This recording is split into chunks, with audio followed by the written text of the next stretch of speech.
And so we planned it out so that I wouldn't be more than halfway through my pregnancy if we were to happen to get pregnant on the first try. And that's exactly what happened, which put me at 19 weeks and 1 day on race day. Whoops, that strides forward. Hello, my name is Nicole Pinto. I am a runner and I am 9 months pregnant. And I am Cherie Louise Turner, and you are listening to Strides Forward, the podcast where we share stories about running told by women. And in this episode, we're telling the story of Nicole's running journey through pregnancy, specifically through running the Boston Marathon. And we did indeed catch up with her just before she gave birth to her beautiful baby girl. Nicole's name and running journey will be very familiar to you if you listen to our Roads to Boston series. She was one of our featured runners. What you may also remember from that Roads to Boston series is that none of us knew that Nicole was pregnant when she was training for Boston, because as you'll hear in this episode, Nicole kept the news of her pregnancy to herself until after the marathon, and it prompted me to want to go back and get the whole story. And this is going to be the first of 2 episodes. We're going to do a follow-up once Nicole has returned to running to learn about her postpartum athletic journey. For now, though, we're going back to mid-2021 when this pregnancy journey began. So I found out I was pregnant at the end of June and had already been accepted into Boston, which was going to be October 11th. And I was like, all right, cool. So it was super exciting, and I was a little nervous because now we have a big unknown. How am I going to feel throughout the next 19 weeks to train for this race? And I looked into running a marathon pregnant and different experiences from women just to kind of see how they managed and how they, went through their training. I also did a little stalker research on Instagram and looked for women who had run pregnant, in particular Boston. And so I reached out to about 5 or 6 women who I found on Instagram, and I asked them what their experience was like, how they felt, how they trained, just to kind of get an idea, different perspectives, since every pregnancy is so different. And then there were so many variables, as far as age, as far as how much you're working in addition to being pregnant, whether you felt good for your entire pregnancy or there were weeks where you felt terrible and you really didn't get to train.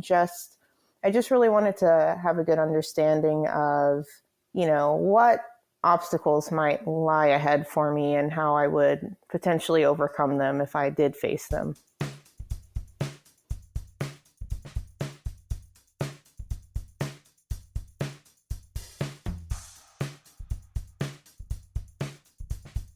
My only goal at the time was to be able to maintain a certain amount of miles at a comfortable pace, doing a couple of harder, faster runs as tolerated. I just knew I needed to listen to my body. I wasn't sure how it was going to go. There was just very little pressure. It was kind of a weight off my shoulders in a way because I'm so used to following a strict training plan. And I'm one of those people, if I miss a run, I'm really hard on myself. And in this case, it's like, well, if I don't feel good, I'm not going to run that day. I don't have to hit a certain pace. It's all about listening to my body and just to build mileage up to a point and then just kind of maintain just enough to get through a 26.2 mile run at a decent pace with a baby. Nicole was not embarking on this journey alone, of course. Key among those by her side was her husband. Oh, he's always been so supportive. Everyone always would ask, but his name's Claudio. What does Claudio think? And I'm like, he thinks it's fine because he knows me. And so he knows that I'm very in tune with my body and, I wouldn't do something if I didn't feel comfortable or I wasn't feeling okay. So throughout this whole journey, he's been so supportive, and he was so proud and so excited. And I don't think I would have been able to do this process without him and his support just throughout all of the training. So I'm really grateful to have him, and grateful for his encouragement. Claudio was there with encouragement and support, and as with any pregnancy, the OBGYN was there to keep regular track of how things were progressing. So every 4 weeks, we had these big scans and different lab work and everything done to ensure that baby's fine, I'm fine, and there was never any concerns. I was never at risk for anything. So I had the green light the whole time because of that. My OB was totally fine. She's like, you've been running for a long time. You know your body. Go for it. Have fun. And it's that fun part that was very key to Nicole's running journey, because a lot of the rest of her time is spent in some very intense situations. So I'm a cardiovascular perfusionist. So primarily what we do is run the heart-lung machine in open heart surgery. So in order to work on the heart, we have to stop it. But in order to stop the heart, you need blood flow to live. So we put the patients on what we call cardiopulmonary bypass, which is the heart-lung machine. We're draining the blood out of the heart into this machine, which pumps it through an oxygenator. So that's where the oxygen's coming from, since the lungs have to be deflated to see the heart because they're in front of it. And then we send it back. So it's a continuous cycle. So we manage the blood pressure, the patient's temperature, their electrolytes. Basically, we're taking over the function of the heart and lungs while both are at a standstill during the surgery. It can be labor intensive in the ICU. We do a lot of transplants. I work at the largest heart transplant center in the country, so we're quite busy. And I think that the marathons, they help me get through work.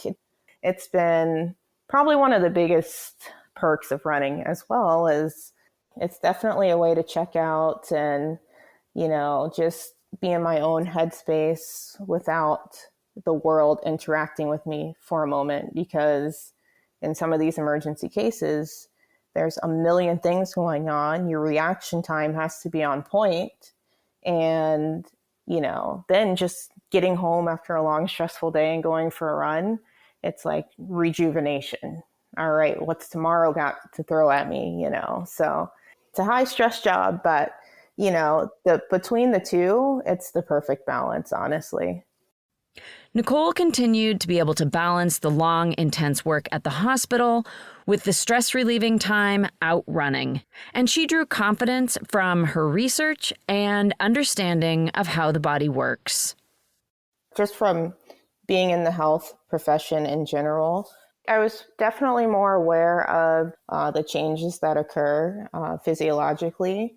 So knowing that my blood volume was going to increase, I definitely knew that, my heart rate was going to naturally become a little bit higher to pump the extra volume. So a lot of my training, where I used to look at my heart rate to see if I was overexerting myself, was kind of out of the window, if that makes sense, because my heart rate is going to be higher. It's working harder, not only because I'm running, but because I'm providing blood flow to the placenta, which is nourishing, a fetus. So that initially, I would say the first 6 weeks or so, my heart rate would get so high quickly. And by so high, probably, not crazy, but probably like 160, 170. Normally I'm in the 150s. So that made me a little nervous, but it settled out. So I knew not to panic over that because I understood what was going on. And I definitely was mindful of my breathing. If I ever felt like I was short of breath, I just kind of slowed down a little bit. If I was running easy, so easy being whatever felt good where I wasn't breathing too heavy, because my easy pre-pregnancy versus pregnancy was going to be different. And I understood that. So it was just, okay, how am I breathing? Am I able to have a conversation? If I am, I'm doing good. Unless I was doing some type of interval work, that was where I started. Aside from that, just of course making sure I wasn't feeling lightheaded, that I just felt good. If there was anything that, if I felt a pain somewhere, if I felt a cramp, if I felt like I was working too hard, if it was just an off day and I just didn't feel like it, I just wouldn't do it. There weren't many of those days, but there was no shame in, you know what, I'm going to take a rest day, because rest is just as important. I was also very aware of if I was sweating a lot. So a bulk of the training was done in the summertime. And so instead of having, a water bottle in the car for when I got back, I actually wore a Camelback, and I would keep a liter of water on me.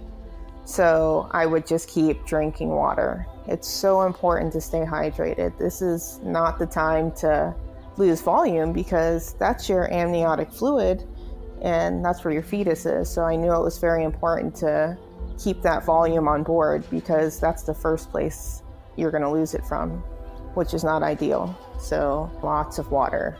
I feel like that helped significantly. And most of the time during my long runs, before I would go for a long run, so anywhere from 14 to 20 miles, I usually don't eat before. That's just kind of how I've always done it. I'd have a cup of coffee, go for my long run, come back and have a big breakfast. In this case, I didn't take that risk because I knew that I was carrying extra weight, burning more calories, and I needed that fuel, whether I wanted to eat or not. So I definitely was eating more and fueling more. Normally, I would take a gel or two every hour or so. In this case, on my long runs, it would be every 45 minutes.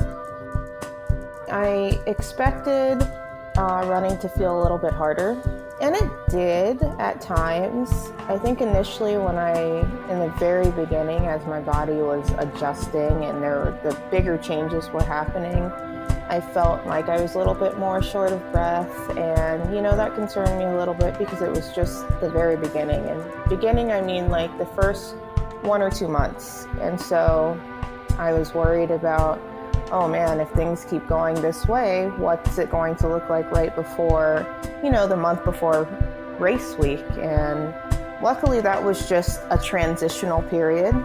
And I actually still had a really successful training. I remember I ran a 10K at, I think I was 12 weeks, and I mean, it went really well. I also ran a 5K that went really well. So those were big confidence boosters. And, it wasn't to PR, it was just to push myself comfortably to see kind of where I was.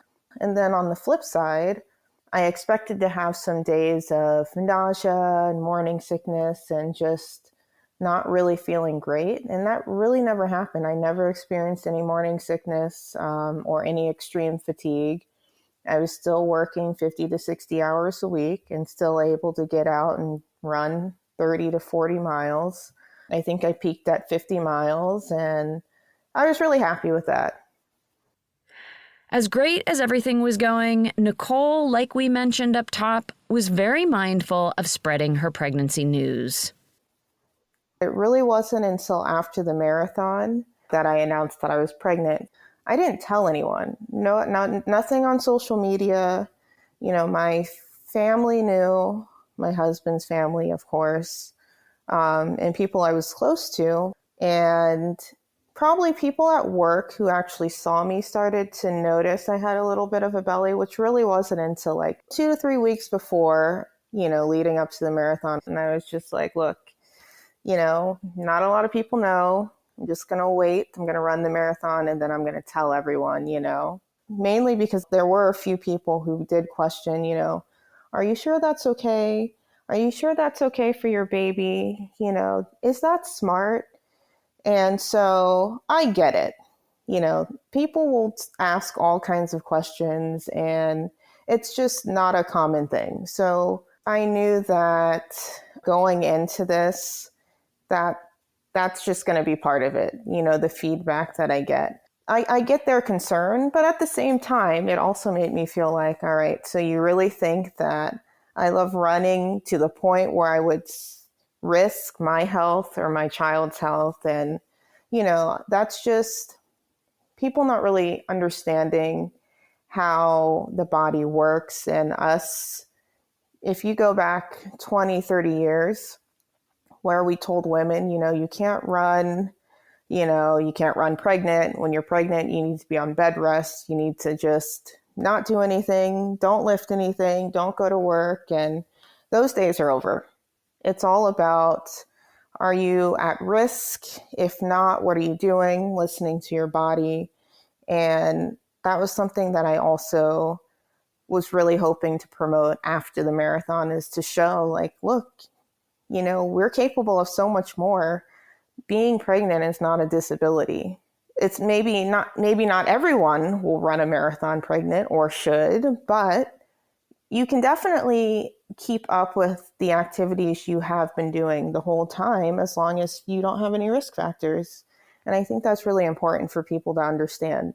Your life doesn't end when you become pregnant. You just have to modify and be smart about it. Nicole carried on with her training trouble-free, modifying as she needed to and listening to her body. And throughout the process, she was supported by her husband, checking in with her doctor. And then, finally, it was time to run a marathon. Then it was race week, and we were flying to Boston, and it was just such a surreal experience. Me and my husband and my little bump. And it was just it was hard to visualize running this marathon because it had been 2 years with COVID. It had been 2 years since I had run a marathon. And now to do it, in a different state physically, it was a whole new experience. Running Boston for the first time, running Boston pregnant. And, I just really went out there and I was like, all right, we're going to go. We're going to take this easy. I didn't have, I would like to say I didn't have a plan. For most of my training, I didn't have a plan until probably the month before. And I was like, all right, I just want to run sub 4, at least just sub 4, because I'm just a type A person who needs some type of goal, some type of pace to kind of stay in line with. Otherwise, I needed some guidance. So at that point I was like, okay, so my goal was just under 4 hours and really take it in and enjoy it. For the first time, running a marathon without a super tight goal where I could just really look at the crowd and interact with them and just not have any pressure. And then, of course, the other thing about pregnancy is the need to use the bathroom. That's the other one thing I forgot. So that was my other fear was, okay, how many times am I going to have to stop to use the bathroom on this run? Is that going to throw off my performance if I stop?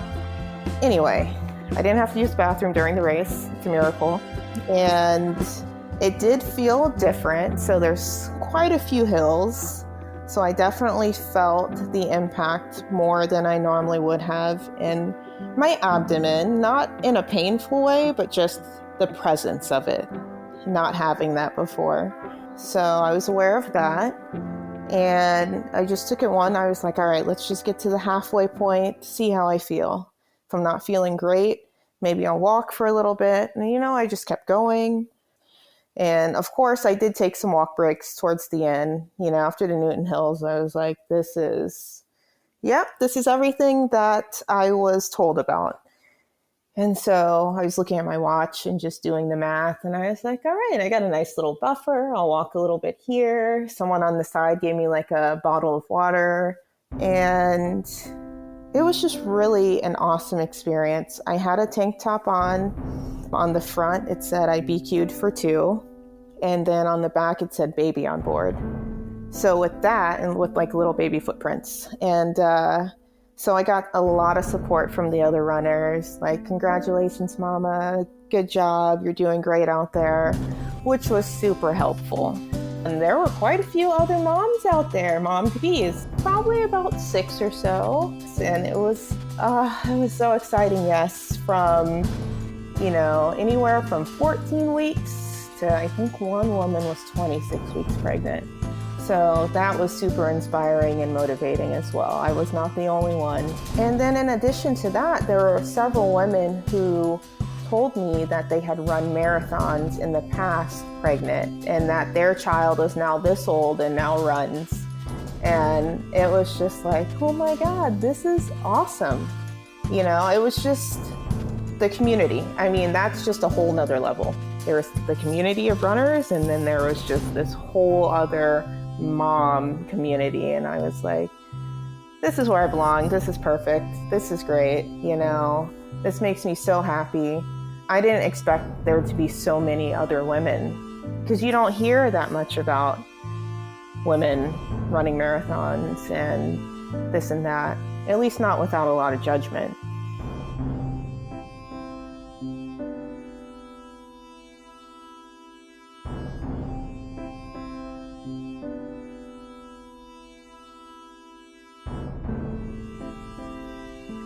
I'll never forget how amazing it was, and to be out there and to feel good and to see the sit-go sign and realize, oh my God, this is really happening. I'm going to finish this race. It was surreal. I mean, I definitely got tears in my eyes at that point. At that point, I was struggling. I was ready to be done, but also knew that this was just also the last mile, and this was it, and it would be over.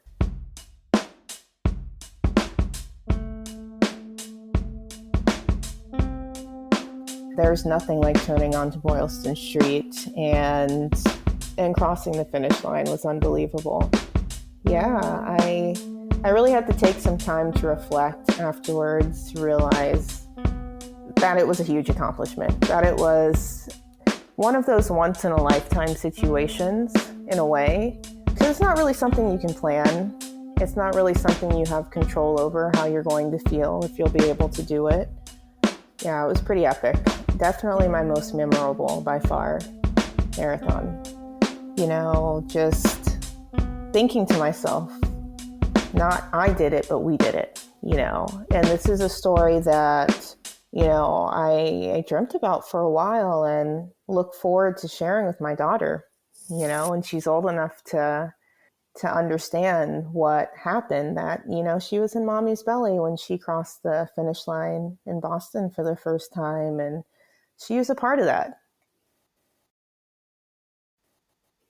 It'll be a few years before Nicole can share this story with her daughter. When that day comes, boy, is that going to be a good one. What an incredible story to create with your child, even before they're born. Congratulations to Nicole on starting her family and being so empowered, and to finishing the Boston Marathon. I mean, all of this is just incredible. And also for demonstrating what women are capable of.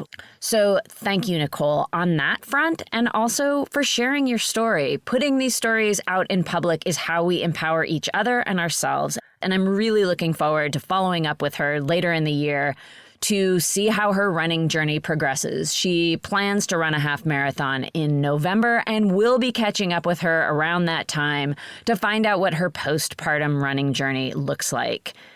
If you want to hear Nicole's entire running story, how she got started, how she got into marathoning, and how she earned her entry into the Boston Marathon, you can go back and listen to our Roads to Boston series, where we followed 9 women to the start of the 2021 Boston Marathon, and we tell the story all the way through the finish of that race. I also want to give you a heads up to stay tuned past the credits to hear a little bit more from Nicole about her post-marathon visit to the doctor and some of her reflections on pregnancy and being athletic. I think you'll want to stick around for that. If you want to keep up with Nicole outside of this podcast, you can follow her on Instagram. She's at runner_Nick. Of course, I will have that in the show notes, so you can just go there. And if you want to keep up with Strides Forward, we are always at Strides Forward. We're on Instagram and we're on Twitter. You can also find us on Facebook. Also, please subscribe and please share the podcast with a friend. Word of mouth is what helps us grow, and we are always really thankful for that kind of support. It really is a great gift to us. And as always, thank you for being here. Thank you for listening. I am truly, truly grateful that you are here. Yeah, so thank you. And, of course, I do not make this show by myself. Cormac O'Regan does all of the music and the sound design for every single episode, and he does that from his studio in Cork, Ireland. April Mariner of Bonfire Collaborative does all the design work for the show, the website, the merch, the social media, all of it. And April comes to you from Truckee, California, and you can find her at bonfirecollaborative.com.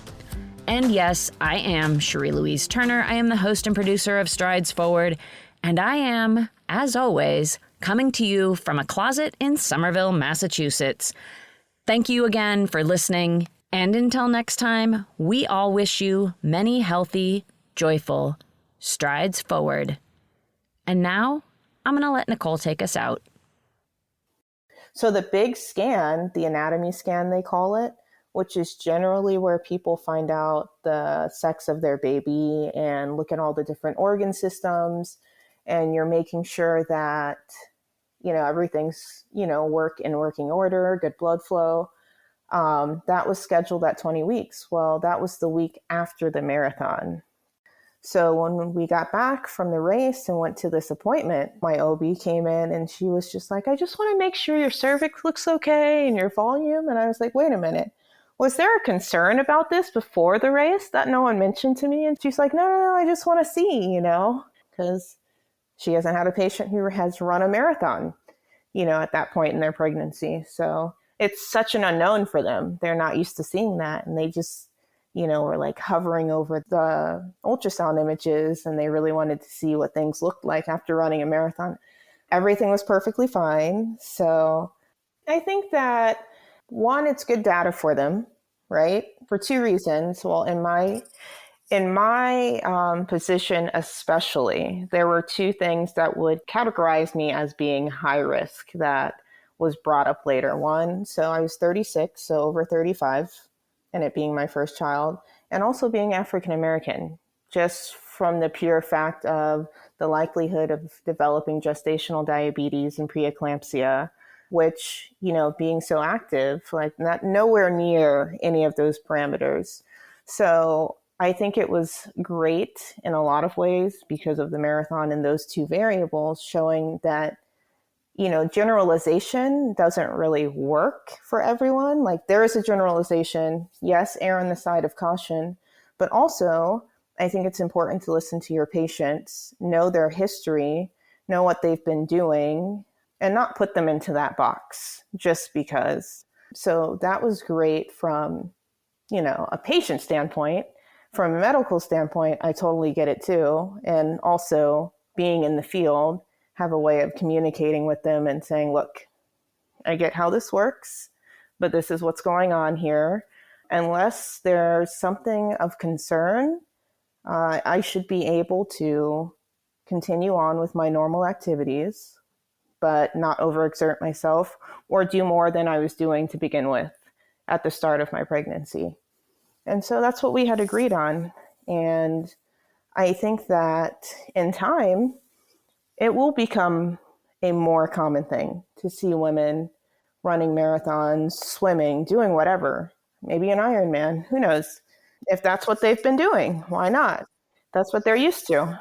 That's not something you go out and say, all right, I'm pregnant and I think I'm going to start trail running. Like it doesn't work that way. But if you had been, you just kind of maintain that current level of activity as long as you're not high risk and as long as you feel good.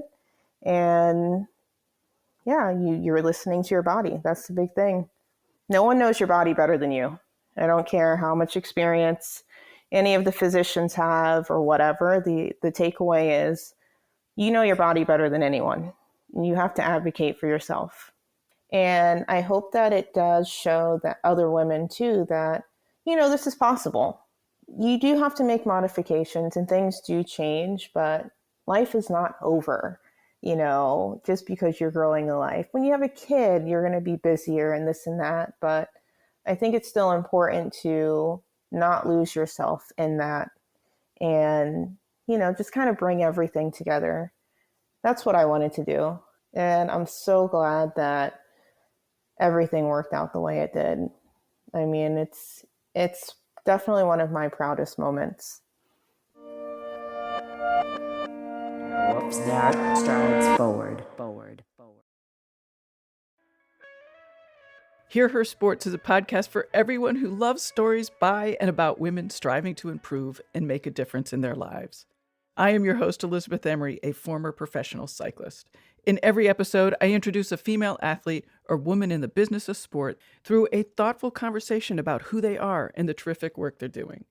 My guests and I explore the glorious and frustrating issues in sports, history, equity, training, nutrition, and so much more. Join us for inspiration, for community, and for love of being a strong, athletic woman.